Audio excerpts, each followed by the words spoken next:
ఉన్నాయి. సో ఆ పాత్రలు ఎలా కలుస్తాయి? కాదు అనిల్, నువ్వేదో అనుకున్నావు కానీ సైలెంట్ గా మైక్ ఎవరి దగ్గర ఉంది అక్కడ? అదే వాట్ ఆర్ యు టాకింగ్? తీసేసుకున్నారు మైక్. కాదు, ఫస్టే మీరు చెప్పేస్తారా? అంటే అలా కాదు, మీరు కథ గెస్ చేయమన్నారు ఓకే. అంటే మీ కథ మొత్తం బయటకు వచ్చేస్తే ఏం ప్రాబ్లం లేదా? అంటే కథ బయట అడిగారు కదా పాపం. ఏం పర్వాలేదు. మీరు నిజంగా కథ మొత్తం గెస్ చేస్తే అసలు నేను మీకు సన్మానం చేసి నెక్స్ట్ పిక్చర్ రైటింగ్ టీంలో మీకు ఇచ్చేస్తా.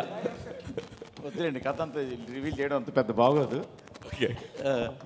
అంటే యాక్చువల్గా నాకు మీ సినిమాల్లో F2 ఇష్టం అని చెప్పి దిల్రాజు గారు అన్నారు, కానీ నాకు రాజా ది గ్రేట్ ఇష్టం. ఎందుకంటే హై యాక్షన్ని, హై ఎంటర్టైన్మెంట్ని, ఫ్యామిలీ ఎమోషన్స్ని, ఈ మూడింటిని పర్ఫెక్ట్గా బ్లెండ్ చేసిన cinema Raja the great. So మళ్ళీ ఆ తర్వాత మీరు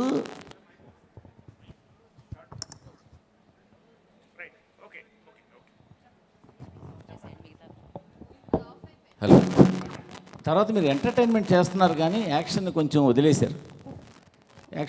నాకు ఈ సినిమా చూస్తుంటే మళ్ళీ రాజా ది గ్రేట్ లాగా అటు ఫ్యామిలీ, ఇటు యాక్షన్, అటు వెంకీ గారికి కావాల్సిన ఇంటింట్లో ప్రియురాలు, ఒంటింట్లో ప్రియురాలు, ఆ బ్లెండ్ ఇవన్నీ కలిపి మీరు కథ అల్లినట్టు కనిపిస్తుంది. బేసిక్గా సీఎం ఉన్నారు, పార్టీ ప్రెసిడెంట్ ఉన్నారు, CEO ఉన్నారు, సో అక్కడ గ్యాంగ్స్టర్లు ఉన్నారు. సో ఒక క్లైమాక్స్లో ఏదైనా ఒక కిడ్నాప్ డ్రామా లాంటిది ఏదో మిక్స్ చేసి ఉంటారని అనుకుంటున్నాను. సో ఎక్స్ కాపుకి పిలుపు రావడం, ఎక్స్ కాపు వెళ్ళి సేవియర్ లాగా ఆ స్టేట్ గవర్నమెంట్ ప్రాబ్లమ్ని సాల్వ్ చేయడం, ఈ సాల్వ్లో ఇద్దరు హీరోయిన్లు ఆయన పక్కన ఉండి ఎంటర్టైన్మెంట్ చేయడం, ఇదన్నీ నేను అనుకుంటున్నాను.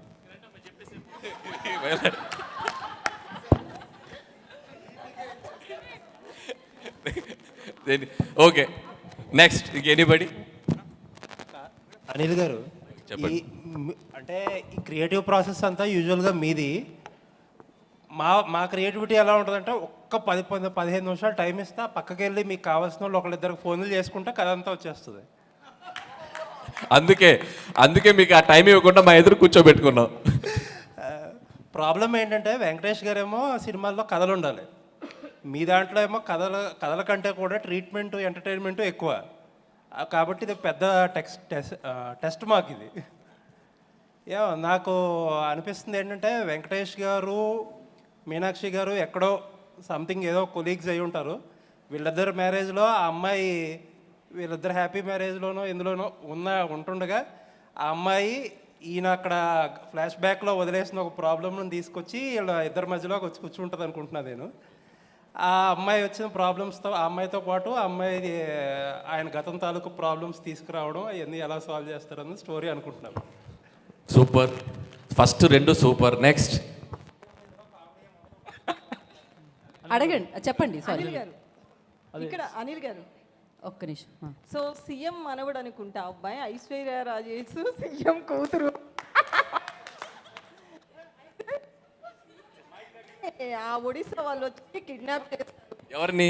సీఎం మనవండి, ఐశ్వర్య అన్ని బుల్రాజ్ గారిని కిడ్నాప్ చేస్తే ఆ టైంలో అంటే సీఎం జాబ్. సో మైక్, ఇంకో మైక్ తీసుకోండి. సో అతను సీఎంగా ఉన్నప్పుడు ఏదో ఇష్యూస్ వచ్చి ఆయన జాబ్ వదిలేస్తాడు, వైఫ్ని కూడా వదిలేస్తాడు. మళ్ళీ కొడుకు కోసం వీళ్ళందరూ కలుస్తారు. అప్పుడు ఆమె ఎంప్లాయీగా ఉన్నారు, కాప్గా ఉన్నారు. సో కొడుకుని కనిపెట్టడానికి వీళ్ళంతా ఒక గేము. అందులో లాస్ట్లో ఆ లేడీస్కి సంబంధించి సమ్ సెన్సిటివ్ పాయింట్ ఇస్తారనిపిస్తుంది. ఎందుకంటే అనిల్ రావుపూడి అంటే 100% ఒక మెసేజ్ ఉంటుంది. అది భగవంత్ కేసరి కావచ్చు, ఇప్పుడు కావచ్చు. ఇది మొత్తం సీఎం పాయింట్ ఆఫ్ వ్యూలో ఉంది. ఇప్పుడు మీరు చెప్పిన దాంట్లో అనిల్కి ఒక కొత్త స్టోరీ దొరికిందండి, సీక్వెల్ దొరికింది. అండ్ ఇంకోటి, ఇందాక మీరు అన్నట్టు దిల్ రాజు గారికి దీంట్లో ఏం ప్రమోయం లేదు మొత్తం. ఇది అనిల్ నిన్న ఫోన్ చేసి సరే ఇలా కొత్తగా చేద్దాం అనుకుంటున్నా నీ కాన్సెప్ట్ చెప్పాడు. సో చాలా బాగుంది చెయ్యని ఇలా అనుకున్నాం అంతే. నాది దీంట్లో ప్రమేయం లేదు. ప్రమేయం అంటే కుదరదు, గెస్ట్ చేసిన వాళ్ళకి గిఫ్ట్లు ఇవ్వాల్సిందే. అనిల్ గారు, యా ఇక్కడ నెక్స్ట్ కదా అనిల్ గారు, నెక్స్ట్ కదా ఓపెన్ చేస్తే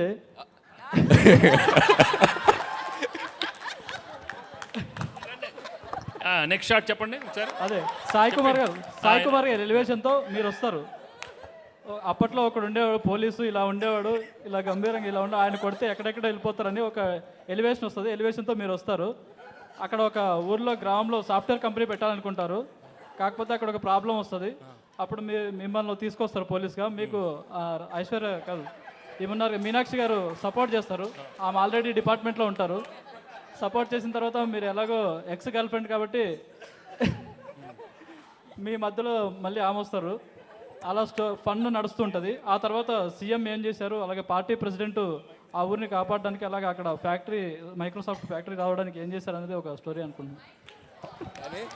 కాదు, తెలుగు ఫిల్మ్ ఇండస్ట్రీలో ఒకరు కథ చెప్తుంటే లైవ్ పర్ఫార్మెన్స్ చేసింది ఇదేనేమో. మీరు కథ చెప్తుంటే మీ ముందు పాత్రలు కదులుతున్నాయి, మీరు గమనించారా లేదో? సంక్రాంతికి వస్తున్నాం 2025, 26, 27 వరకు వచ్చేస్తాయి కథలు. Thank you. అనిల్ గారు సార్ మీరు ఎమ్మెల్యే అవుతారనుకుంటే సీఎం అయ్యారు సార్, కంగ్రాచులేషన్స్.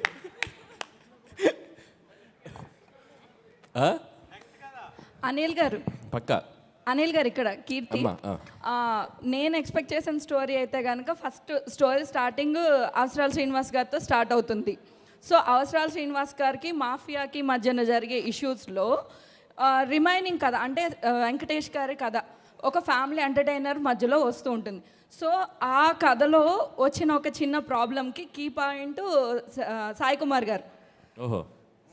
సో ఆ సాయి కుమార్ గారు నుంచి వెంకటేష్ గారికి స్టోరీ డైవర్ట్ అవుతుంది. మధ్యలో ఫన్ ఎలిమెంట్స్ అన్నారు కాబట్టి నరేష్ గారిది అండ్ అలానే గణేష్ గారిది ఫన్ ఎలిమెంట్స్ అన్నారు కాబట్టి సో కనెక్టివిటీ ఉంటుంది. అలా అది మేము ఎక్స్పెక్ట్ చేస్తున్నాం. కీర్తి మీ ఫోన్ నంబర్ ఏంటి? చెప్తాను. ప్రొడక్షన్ చూడండి, స్టోరీ డిపార్ట్మెంట్లో పెట్టండి అయ్యా, తీసుకోండి అయ్యా, నోట్ చేసుకోండి. అదే అసలు ఏం చెప్పేస్తున్నా అనిల్, అసలు అందరూ ఎవ్రీబడి వెరీ నైస్. అనిల్ గారు యా ప్లీజ్. అవసరాల శ్రీనివాస్ గారు ఐశ్వర్యరాజ్ గారు బ్రదర్ అండ్ సిస్టర్స్. ఓహో. సో అనిల్ గారు ఇక్కడ ఐఎమ్ హేమవాలిని అండి. సో నాకు నీకేమనిపించిందమ్మా? అదే చెప్తున్నాను. సో నాకు అనిపించినంత వరకు ఏంటంటే మీ సినిమాస్ వీళ్ళు అందరూ చెప్తున్నట్టు ఫన్ ఉంటుంది, కొన్ని ఈసారి యాక్షన్ కూడా ఉండబోతుంది అనిపించింది. అయితే స్టోరీ పరంగా వెళ్తే కనుక సో మీనాక్షి గారు ఎలాగో ఎక్స్ గర్ల్ ఫ్రెండ్ అని చెప్పని అన్నారు, ఆయన ఆల్రెడీ ఎక్స్ పోలీస్ ఆఫీసర్ అని అన్నారు. మేబీ ఆయన సర్వీస్లో ఉన్నప్పుడు ఏదో ఒక ఇన్సిడెంట్ వల్ల ఆయన దాన్ని లెఫ్ట్ అయిపోయి బయటికి వచ్చేసిన తర్వాత ఐశ్వర్య రాజేష్ గారితో పెళ్ళి అవ్వడం జరుగుద్ది. ఆ తర్వాత వాళ్ళ అబ్బాయి. సో ఇదంతా నడుస్తుంది. ఆయన వచ్చేసిన తర్వాత ఊర్లో మేబీ వాళ్ళ సీఎం ఉన్న ఊర్లోనే ఆయన ఉంటాడు. సో ఈయనకి అండ్ గణేష్ గారికి కూడా చాలా కామెడీ ట్రాక్స్ ఉన్నాయి కాబట్టి ఈయన ఏదన్నా ఒకవేళ రాంగ్ ట్రాక్ వెళ్తే దానికి సజెషన్స్ గైడ్ లైన్స్ కోసం మన వెంకటేష్ గారి హెల్ప్ తీసుకుంటూ ఉండొచ్చు.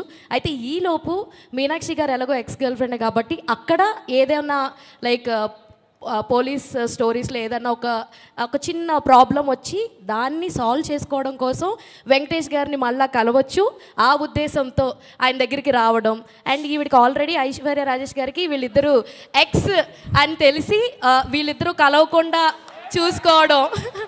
సో వీళ్ళిద్దరిని కలవకుండా చూసుకోవడం, అదేంటి దాని దగ్గరికి ఎందుకు వెళ్తున్నావు, నేను కదా మీ వైఫ్ అని చెప్పి అని ఇలాంటివి మధ్యలో వాళ్ళిద్దరి మధ్యలో ఉండడం. అండ్ ఈ మధ్యలో లైక్ మన అవసరాల శ్రీనివాస్ గారు అండ్ ఈ క్రైమ్ బ్యాచ్ ఎవరైతే ఉన్నారో మేబీ వీళ్ళు ఏదన్నా ఒక డిఫరెంట్ లైక్ ఏదన్నా సైన్స్ ఫిక్షన్లో ఇప్పుడు చాలా జరుగుతున్నాయి కదా, అలా ఏదన్నా అయ్యుండి సో దీనికి ఏదన్నా ఒక పెద్ద క్రైమ్ ది అలా అనుకుని సంక్రాంతికి టార్గెట్ పెట్టుకోవాల్సింది. వాళ్ళు సంక్రాంతికి అదేమన్నా మనం ఆ సంక్రాంతి టైంలో దాన్ని అమలు చేద్దామని అనుకుని ఉండొచ్చు. మేబీ అందుకే సంక్రాంతికి వచ్చామని ఒక టైటిల్తో నువ్వు చెప్పే లోపల మేము January 14th వచ్చేసింది. January 14 రేపే రిలీజ్. ఏంటమ్మా